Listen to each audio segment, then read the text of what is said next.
Assistência social. Lembramos que agora a gente vai acabar com essa confusão entre previdência social e assistência social.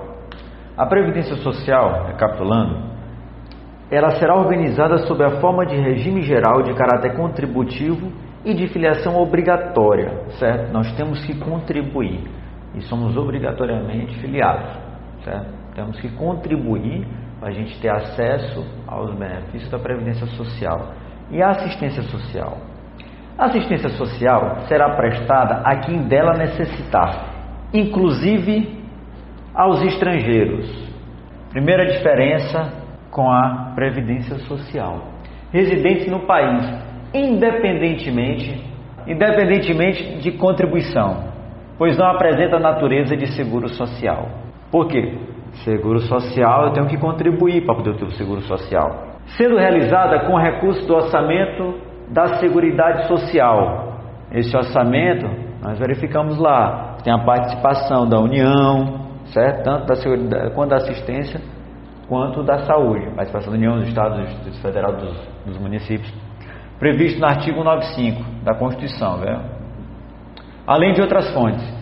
E organizadas com base na descentralização política e administrativa, cabendo a coordenação e as normas gerais da esfera federal e a coordenação e execução dos programas da esfera estadual e municipal, bem como entidades beneficentes de assistência social, e na participação da população por meio de organizações representativas na formulação de políticas e no controle das ações de todos os níveis.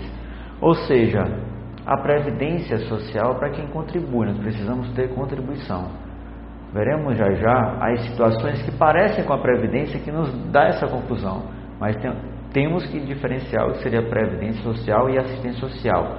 Uma, ela é contributiva e a outra não. A outra é para todo mundo, que é assistência social. Os requisitos para conceder um e para conceder outro benefício, a assistência social, são mais complicados. Os benefícios, porque a previdência basta você contribuir. Você tendo um tempo de contribuição, você tem acesso ao benefício. Apresenta os seguintes objetivos constitucionais: proteção à família, à maternidade, à infância, à adolescência, à velhice, o amparo à criança e adolescência carente, a promoção da integração ao mercado de trabalho, a habilitação e a reabilitação de pessoas portadoras de deficiência e a promoção de sua integração à vida comunitária. A garantia de um salário mínimo do benefício mensal à pessoa portadora de deficiência e ao idoso que... esse aqui. Pronto. O que causa maior confusão é este aqui. É este o objetivo constitucional. A garantia de um salário mínimo de benefício mensal. Isso aqui vem lá do LOAS. Que ele pode ser tanto saúde, que a gente chama LOAS saúde, como pode ser o LOAS idade. E o que causa confusão com o saúde, com auxílio doença ou auxílio acidente. Esse aqui não pode se confundir, porque um é por doença e outro é por acidente de trabalho. Nesse aqui, a partir da doença, ele recebe o benefício se habilitando. Esse aqui é acidente de trabalho, é 15 primeiros dias de afastamento, quem paga é o trabalhador e o restante quem paga é a previdência social. Isso aqui não precisam vocês se aprofundar, isso é previdenciário, direito previdenciário. Direito constitucional, você não precisa se aprofundar com isso aqui.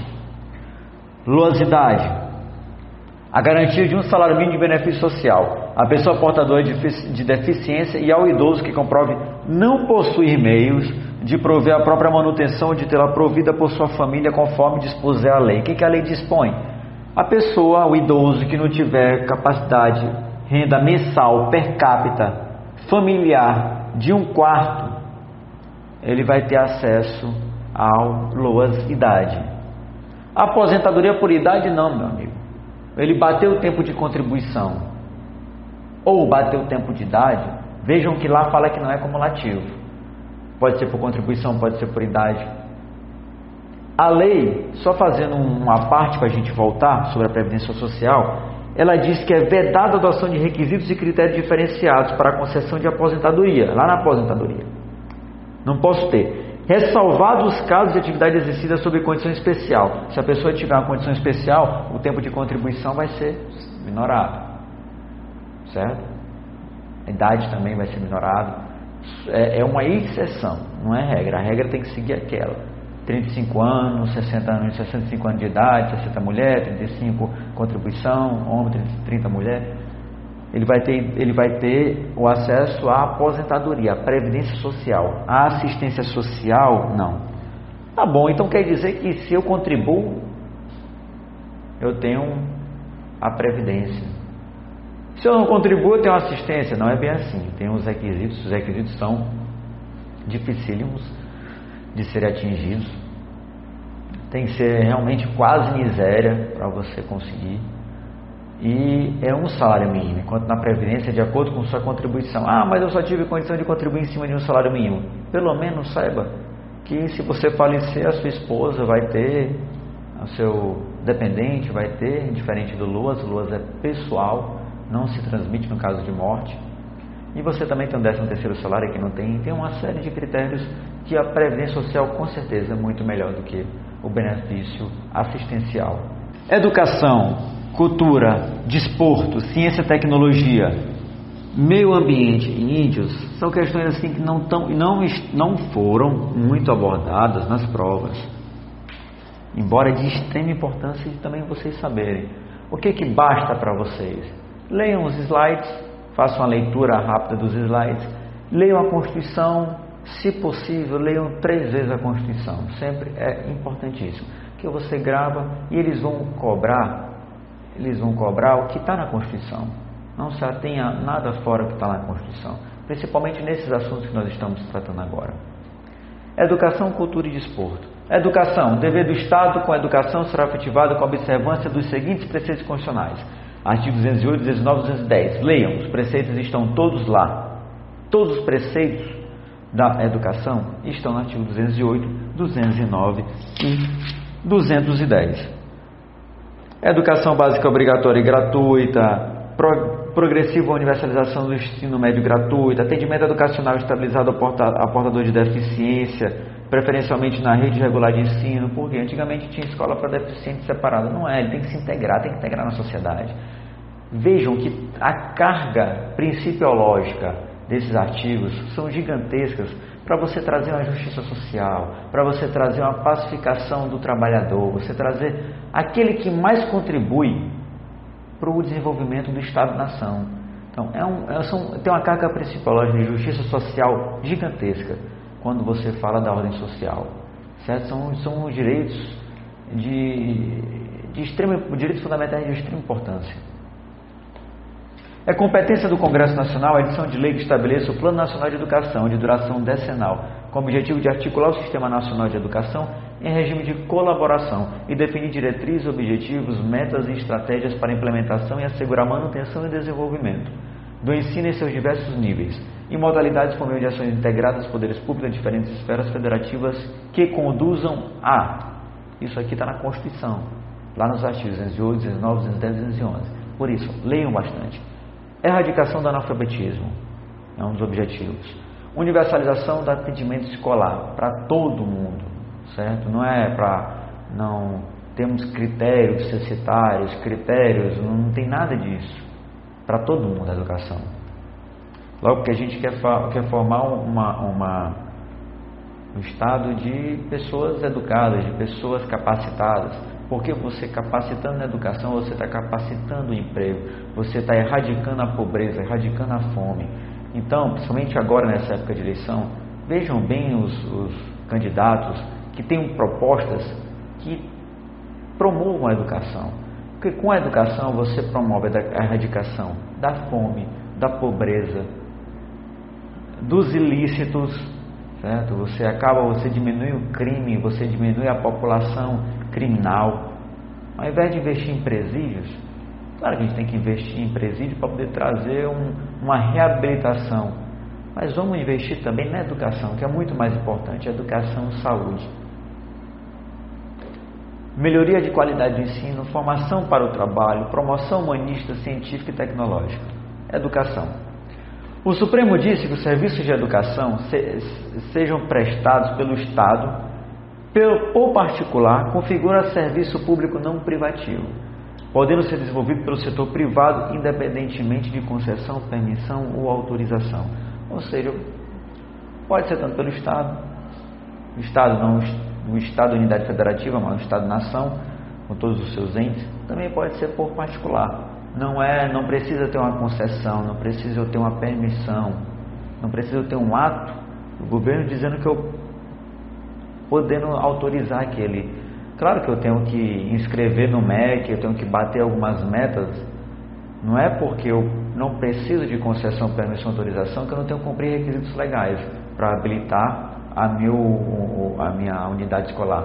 Tem requisitos de carga horária, tem requisitos de qualificação dos professores, porque você tem que trazer um ensino bom, um ensino que realmente transforme as pessoas, que eduque as pessoas, e não que seja tratado exclusivamente como um negócio.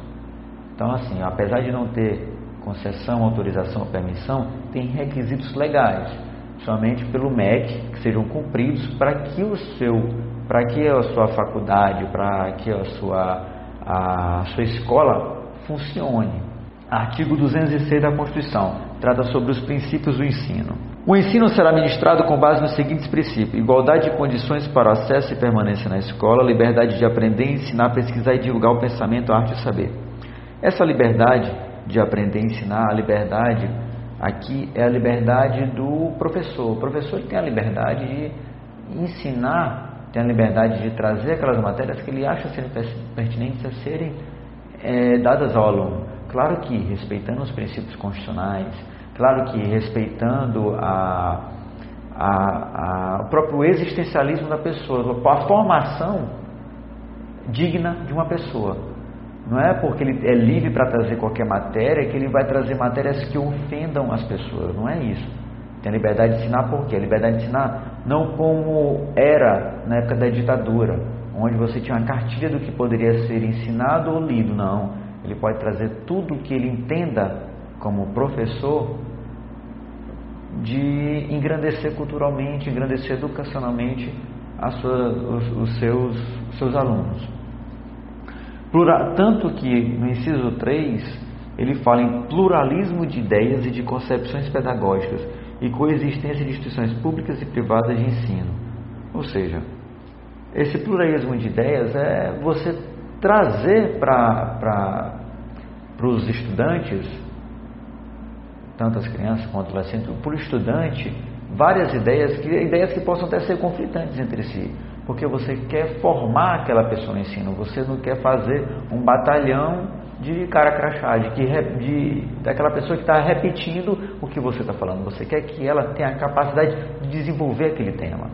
O pluralismo de ideias veio até mesmo após a ditadura,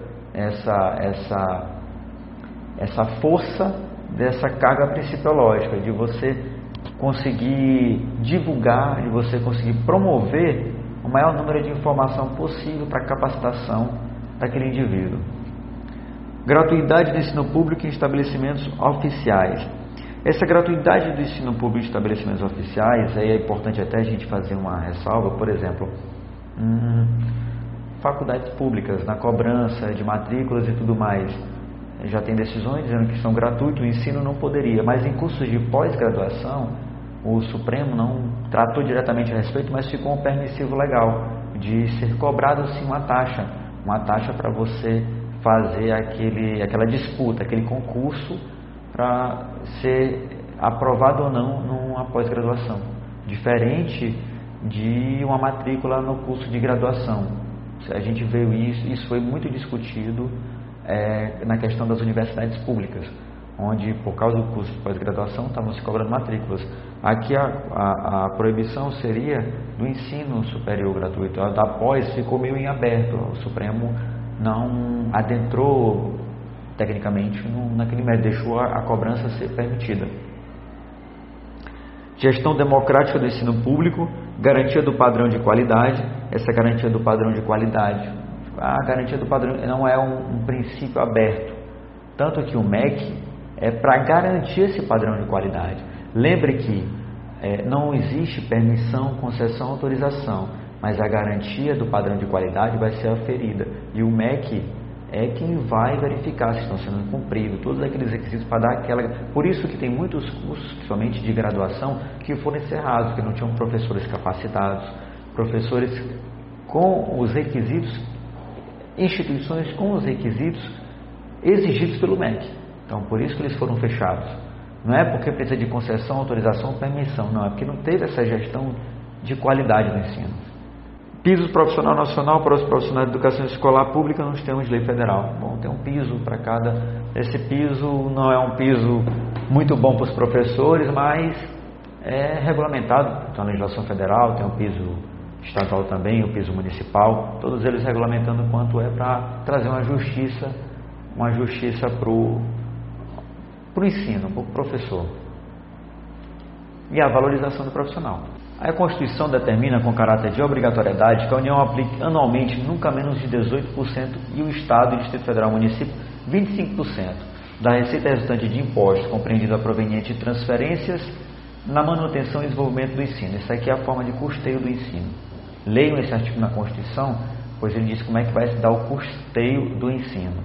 Cultura. O Estado garantirá a todos o pleno exercício de direitos culturais e acesso às fontes de cultura nacional e apoiará e incentivar a valorização e a difusão das manifestações culturais. É um Estado democrático, a gente quer democratizar o ensino, democratizar a cultura. Como eu disse, a Constituição Cidadã, ela trouxe uma carga de direitos sociais gigantesca, uma carga psicológica muito grande, querendo trazer uma justiça social realmente efetiva. A justiça social se dá com saúde, com a educação, com a cultura, lazer e o desporto, tá? Sendo que a própria emenda constitucional facultou os estados e Distrito Federal a possibilidade de vincular um fundo estadual de fomento à cultura até 0,5% de sua receita. Para quê? Para promover a cultura. Lembre-se que houve até aquele escândalo das pessoas que estavam criando filmes sem fins culturais, que eram fins que na verdade eram contrários à dignidade da pessoa humana, para conseguir esse benefício. Bom, se queriam acabar na época com o benefício, eu acredito que não deve acabar, a gente tem que promover. Só que a gente tem que ter um controle efetivo, a gente tem que ver que a liberdade do outro, a nossa liberdade acaba quando a do outro começa. Então, não é porque eu tenho toda essa carga psicológica, todos esses direitos que a Constituição Federal deu, que eu vou fazer tudo a todo direito como a gente bem queira. Não é para ser bem assim. E se trouxe essa possibilidade, vamos promover a cultura, mas a cultura de verdade. A gente está numa sociedade que precisa promover a sua cultura, promover o que realmente é bom da gente. Desporto. Artigo 207 da Constituição prevê como dever do Estado fomentar as práticas desportivas formais e não formais, como direito de cada um e observados os seguintes preceitos. Aqui é de onde é criada aquela lei de incentivo ao esporte que todos os estados têm, que o governo federal tem. A gente teve a lei de incentivo ao esporte, ajudou muito o nosso comitê olímpico, ganhamos medalhas mais do que a gente já havia ganho, apesar de muitos criticarem a nossa última Olimpíada, que teve gente que deveria ganhar medalha de ouro, e ganhou de prata, e ganhou de bronze, ou não chegou a ganhar nenhuma, mas chegou perto do pódio. Isso aqui, nós temos que, embora a gente ache que não teve o desempenho esperado, nós temos que promover o esporte, porque o esporte também é um método de pacificação social, é um método de justiça social. Tanto é que ele foi, de uma certa forma, fortificado na nossa Constituição, tanto a saúde, como a educação, como o desporto, como o esporte também. Então a gente tem que realmente sempre estar incentivando nossos esportistas, porque eles acabam sendo os exemplos que a gente tem para as crianças e para todos nós. A autonomia das entidades esportivas dirigente e associação, ou seja, a CBE, todas essas entidades, elas têm autonomia para fazer a sugestão. Quanto à organização e funcionamento, ressalte que, conforme decidido pelo Supremo Tribunal Federal, não viola o artigo 207, decisão que determina a associação esportiva observar normas gerais de direito civil. Isso aqui é óbvio, eu acredito. Não sei porque houve realmente essa discussão. A gente tem autonomia, mas todos nós temos que cumprir as normas de direito civil. Não tem como a gente prever a possibilidade de uma pessoa física ou jurídica não cumprir as normas. São as normas que regulamentam o nosso modus operandi, o nosso modo de viver em sociedade. É o direito civil, como a gente nasce, como a gente casa, como a gente morre, tudo ali está regulado. Como é a nossa tratativa dos nossos atos negociais, nós devemos cumprir sim as normas de direito civil. Mas se houve essa decisão, é porque alguém acreditou que a entidade, por ter uma previsão constitucional, era supralegal. Aí não. A destinação de recurso público para a promoção prioritária do esporte educacional, em caso específico para o desporto de alto rendimento. Isso aqui, a gente vê, quem lê as leis de incentivo ao esporte, para a nossa prova não é interessante, mas é bom a gente saber por que existe. Nós temos tanto método de patrocínio para o esporte de alto rendimento, como o patrocínio do esporte como desporto. Uma escolinha de futebol, conseguir através da lei de incentivo ao esporte, recursos financeiros, não diretamente do Estado. O recurso financeiro vem em troca de créditos, geralmente no Estado, créditos em ICMS. O Estado te dá um certificado de crédito no valor de X mil reais, onde você leva a empresa paga aquele certificado e utiliza aquilo como crédito, na proporção que cada lei de cada estado vai regulamentar. Alguns estados, principalmente no norte do país, estão bem atrasados nesse quesito de patrocínio ao desporto, tanto ao desporto como ao esporte de alto rendimento, o que, na verdade, é um prejuízo que a gente tem no quesito de direitos sociais. Deveria sim o Estado estar promovendo isso, porque isso traz uma pacificação social gigantesca. No tratamento diferenciado para o esporte profissional e não profissional, a proteção incentiva as manifestações esportivas de criação nacional. Bom, todos esses são os preceitos que nós temos no artigo 207, que fala sobre o desporto. Meio ambiente. Meio ambiente é uma preocupação não apenas nacional, é uma preocupação mundial. Nós tivemos até mesmo, alguns anos atrás, um comitê, tivemos uma reunião com os maiores países, os países mais ricos do mundo, e o Brasil também fez parte deste comitê, onde estavam discutindo matérias de controle de emissão de gases, de controle de dejetos jogados em alto mar, porque o meio ambiente, a gente tem que ver que nós vivemos num planeta muito pequeno, e nós não temos descoberto ainda nenhum outro planeta onde possa ter a vida humana. Se a gente degradar o planeta, como é que nós vamos viver? Não tem como a gente viver se a gente acabar com o planeta. Então o meio ambiente, ele está sendo não só por nós brasileiros, mas por todo mundo, com exceção agora do Donald Trump, que até saiu sobre o acordo do clima, que foi até esse comitê que eu estava falando para vocês, até retirou os Estados Unidos e disse que as empresas lá dele tem que crescer o expansionismo econômico dele. Então é uma preocupação de todos, um meio ambiente equilibrado.